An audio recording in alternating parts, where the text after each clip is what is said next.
14 फरवरी बड़ा प्यारा सा दिन आ रहा है। आज एक नहीं, दो नहीं, पूरे 3 त्योहार है। बसंत पंचमी, वैलेंटाइन डे और 14 फरवरी को ही यूट्यूब का जन्म हुआ था। ये तो हमारे लिए बहुत बड़ी बात है।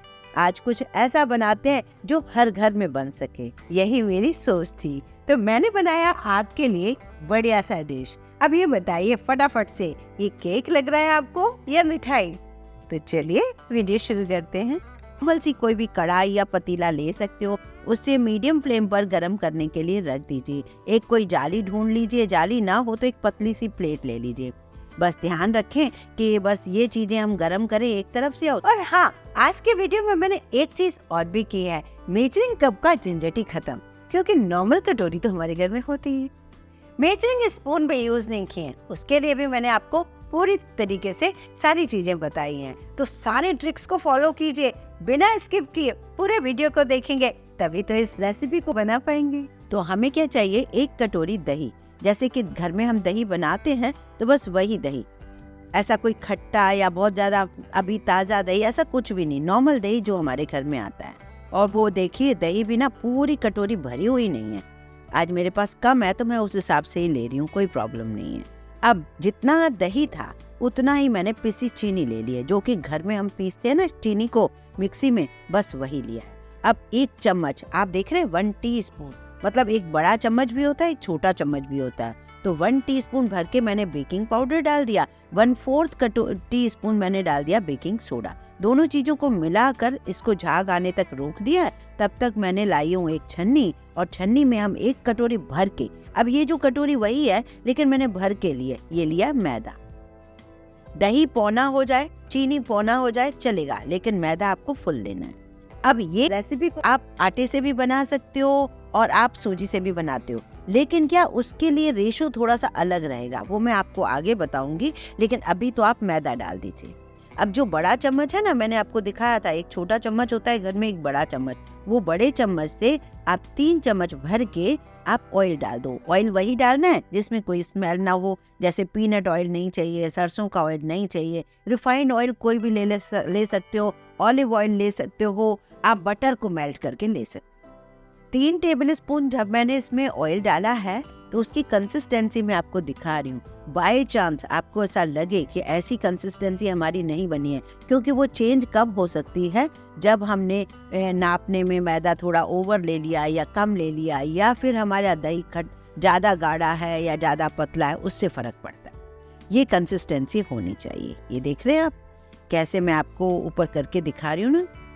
अब इसमें क्योंकि मैं पिंक कलर बना रही हूँ, ये बिल्कुल भी ज़रूरी नहीं है, आप चाहें तो नॉर्मल कलर का जो भी आप बनाना चाहें केक बना सकते हो, पर मैंने इसमें थोड़ा सा रोज एसेंस डाला और पिंक कलर डाला। मैंने बताया था ना कि वैलेंटाइन डे एक प्यारा सा दिन है, तो उसके लिए ना हमें थोड़ा पिंक शेड चाहिए था, तो मैंने पिंक कलर यूज़ कर लिया है। अब बारी आती है टिन की। जैसे कि हम कोई भी टिन सेट करते हैं तो उसके लिए कई बार पेपर लगाते हैं, तो आज मैंने आपको एक सीक्रेट बता रही हूँ बहुत ही अच्छे से, कि हम ऑयल लगाकर इसके ऊपर मैदा लगाते हैं। अब ये मैदा क्यों लगाते हैं, पहले तो ऑयल ही जरूरी है, मैदा इसलिए लगाते हैं आपको ये दिखाने के लिए। ये देखिए, जब मैं आपको दिखा रही हूँ तो इसमें प्रॉपर जो है मैदा, जहाँ हमारा ऑयल नहीं लग पाया है वहाँ पे मैदा नहीं लगा था।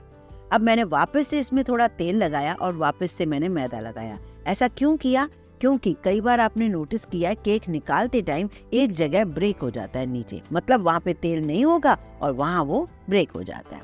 तो ये बहुत जरूरी है कि हमें मैदा लगाकर ये चेक करना है कि सब तरफ ऑयल लग चुका है कि नहीं। ये छोटा सा सीक्रेट है, आपको कोई भी नहीं बताएगा, पर ये बहुत जरूरी है। अब हमारा टिन तो तैयार हो गया, क्योंकि हमने मैदे से उसको कवर कर लिया। अब इसमें कोई पेपर या बटर पेपर लगाने की जरूरत नहीं है। अब जो हमने केक का मिश्रण बनाया है वो जाली रखकर ये आप इसमें रख दीजिए। कोई भी टिन ले सकते हो, कोई प्रॉब्लम नहीं आएगी, इसे कवर कर लीजिए। अब जो फ्लेम रहेगी ये फुल रहेगी 1 मिनट के लिए, और ये जो ऊपर होल दिख रहा है उसको मैंने इस तरीके से बंद कर लिया है। 1 मिनट फुल फ्लेम इसलिए करते हैं क्योंकि जो हमारा केक टिन है ना, उसे हीट मिलना शुरू हो जाए, क्योंकि पहले जाली गर्म होगी, जाली के बाद हमारा केक टिन गर्म होगा, तो थोड़ा टाइम लगता है। तो 1 मिनट के बाद गैस की फ्लेम आप स्लो कर दीजिए। कम से कम आपको 25 से 30 मिनट लगेंगे इस केक को राइज होने में। देखा ना आपने, तो आप कोई भी केक बनाइए। मैंने 2 केक बनाए, एक पहले से बना के रख दिया था, एक अभी बनाया है। मैंने 2 इसलिए बनाए, वो भी मैं आपको आगे समझाऊंगी।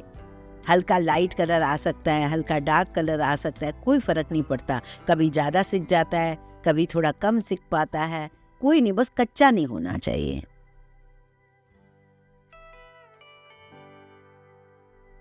ये देखिए सॉफ्ट कितना है, ये आप देख लीजिए। और कभी भी केक टिन जलता नहीं है, कहीं भी नीचे से ब्रेक नहीं होता है। तो ये छोटी छोटी सी बातें हैं। अब बारी आती है, इस केक को हम यूं भी सर्व कर सकते थे, इसमें चेरीज, ड्राई फ्रूट ऊपर डाल सकते थे। मैंने पूरी कोशिश की है कि ये केक बनाऊं, इसके लिए ना अंडा यूज करूं, ना ही बटर की जरूरत पड़े, ना दूध, ना मिल्क मेड की जरूरत पड़े, ना ही मिल्क पाउडर की जरूरत पड़े। जब इतनी सारी चीजों की जरूरत नहीं है तो हर घर में केक तो बनेगा ही। पर क्योंकि हमें तो आइसिंग करनी है ना, तो अब आइसिंग के लिए मैं आपको बता रही हूँ। सबसे पहले तो मैं थोड़ा सा क्रीम यूज करके आपको बताऊंगी कि हम आइसिंग को कैसे बना सकते हैं, और बाद में आपको बिना क्रीम के भी बनाऊंगी। इसलिए वीडियो को बिना स्किप किए पूरा देखिए। 2 केक मैंने इसीलिए बनाए थे। यहाँ पर सबसे पहले मैं क्या करूँ, केक ठंडा करना बहुत ज़रूरी है। 2-3 घंटे के लिए केक को ठंडा कर लीजिए। अब केक को ले आइए। अब बारी आती है कि हमें बहुत ज़्यादा क्रीम वाले केक नहीं पसंद है, तो हम वाइट चॉकलेट वाला केक बनाएंगे। ये आपको बेहद पसंद आएगा, ये मेरी गारंटी है। अब आपके पास चॉकलेट कौन सा लेना है, कोई भी कंपनी का आपको चॉकलेट मिल जाए जिसे हम कंपाउंड कहते हैं, वो ले सकते हो। और उसे आप नाइफ से इस तरीके से पहले कट जरूर कीजिए। कट करोगे ना तो ये वाइट चॉकलेट बहुत जल्दी मेल्ट हो जाएगा, परफेक्ट मेल्ट होगा, यूं कह सकते हैं। अब एक और बात, कंपाउंड वगैरह नहीं है तो मिल्की बार जो होता है ना, वो 2 पीस ले लीजिए, उससे भी आपका काम हो जाएगा। बारीक करने के बाद अगर आपके पास माइक्रोवेव है तो माइक्रोवेव में मेल्ट कर लीजिए चॉकलेट को, नहीं तो मैं आपको सादा तरीका बताती हूँ। एक पतीला रखा है गर्म पानी का, ये जब पानी गर्म हो जाए, अब इसके ऊपर आप एक कोई भी बोरोसिल या कोई भी कांच का बर्तन रखिए। अब आपको लगेगा कांच का बर्तन ना हो तो, तभी तो मैंने कहा कि नेक्स्ट जो लास्ट में मैं आपको दिखाऊंगी वो भी दिखाऊंगी कि स्टील में भी कैसे कर सकते हैं। तो यहाँ पे मैंने एक कांच का बर्तन ले लिया, उसमें चॉकलेट डाला। चॉकलेट जैसे कि मान के चलिए पूरी भरी कटोरी थी, तो मैंने 1/4 कटोरी यहाँ पर क्रीम डाली है। क्रीम भी कौन सी डाली है, ये देखिए। आप फ्रेश क्रीम लेते हो, लेकिन फ्रेश क्रीम से क्या होता है, जरा सी चाहिए होती है, उसके बाद हमारी वेस्ट जाती है। तो मैं तो फ्रेश क्रीम नहीं डालती, मैं तो व्हिप्ड क्रीम यूज़ करती हूँ। व्हिप्ड क्रीम भी कौन सी यूज़ करती हूँ, मैं कोई ऐड नहीं कर रही, पर ये मेरे यहाँ ये आराम से ट्रोपोलाइट की मिल जाती है। फ्रेश क्रीम से कई गुना ये सस्ती मिलती है। से इसमें क्रीम डाला, ये चॉकलेट बहुत अच्छे से मेल्ट हो गया। और क्योंकि हमें डायरेक्ट चॉकलेट नहीं डालना है इस केक के ऊपर, नहीं तो वो ब्रेक हो जाएगा, तो हमें ना थोड़ा सा कुछ ना कुछ तो मिलाना ही है। तो यहाँ पर मैं आपको क्रीम मिला कर दिखा रही हूँ।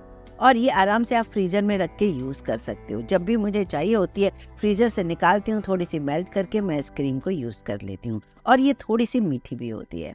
तो सब तरह से ये क्रीम मुझे परफेक्ट लगती है, मैं यही क्रीम यूज़ करती हूँ। आपकी तरफ जो भी कंपनी की मिले तो आप यूज़ कर सकते हो। मेरे से कई व्यूअर मुझे पूछते हैं कि कौन सी क्रीम यूज़ करते हो, तो मैं ट्रोपोलाइट ही यूज़ करती हूँ। अब ये चॉकलेट अच्छे से मेल्ट हो चुका है, अभी भी बहुत लाइट सा हो गया है, मतलब क्रीम ज़्यादा लग रही है, तो वो मैं आपको एक लेयर पहले इसमें डाल देते हैं। तो केक को ना हमें थोड़ा सा प्रिक करना होगा फोक से। ऐसा इसलिए करते हैं कि अंदर तक वो मीठा हो जाए इस चॉकलेट से। अब प्रिक करने के बाद ये चॉकलेट की एक लेयर पूरी डाल दीजिए।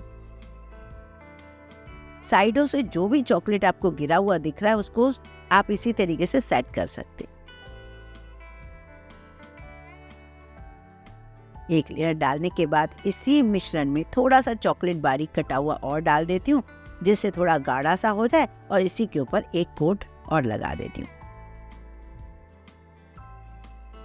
अब बारी आती है इसे हम कैसे सेट करें, कैसे इसको अट्रैक्टिव बनाएं। तो जो मैंने बारीक काटा है ना चॉकलेट को, जैसे नाइफ से ही काटा है, कोई मशीन नहीं ली है, तो उसको ही आप ऊपर से फ्लिक्स इसके ऊपर डाल दो, जैसे व्हाइट फॉरेस्ट में होता है। अब उसके बाद इसको हम किससे सजाएं, सरल सी चीज़ें। पिस्ते की कतरन ग्रीन, व्हाइट के ऊपर ग्रीन कलर बहुत अट्रैक्ट करता है, वो मैंने डाल दिया। और रोज़ गुलाब जो होता है ना, हमारे घर में पूजा घर में भी मिल जाता है, तो वो मेरे चढ़े हुए जो गुलाब होते हैं ना, उनको भी मैं यूज़ कर लेती हूँ धो के सुखा के। अब ये देखिए मैंने इनकी कतरन बना के रख ली है, उससे भी हम सजा सकते हैं। लास्ट में आपका मन करे थोड़ी सी वर्क और लगा दीजिए, जो कि हम मिठाइयों पे भी लगाते हैं।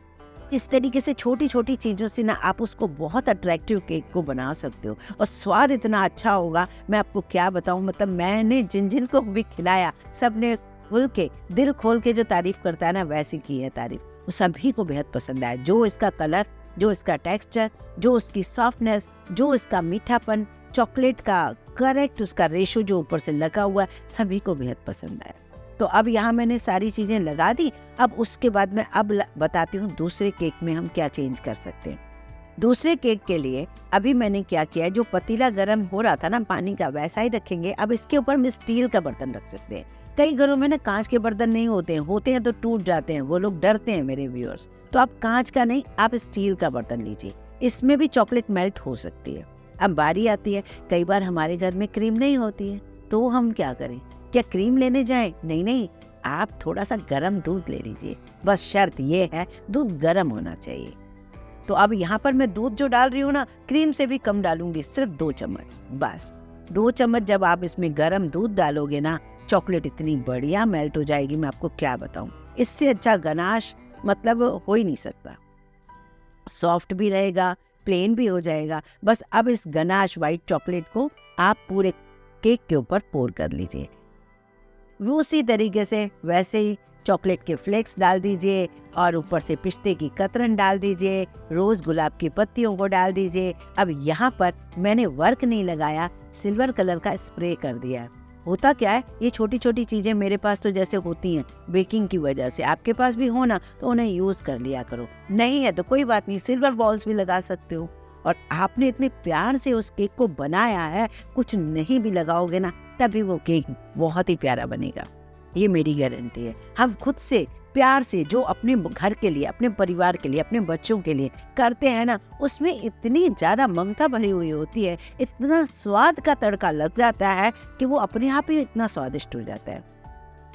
जिस तरीके से आप कोई भी चीज घर में बनाते हो और कोई भी चीज आप उसको भोग लगाते हो, भोग लगाने के बाद उसका स्वाद बड़ा अनोखा होता है। बस वही चीज ऐसी होती है।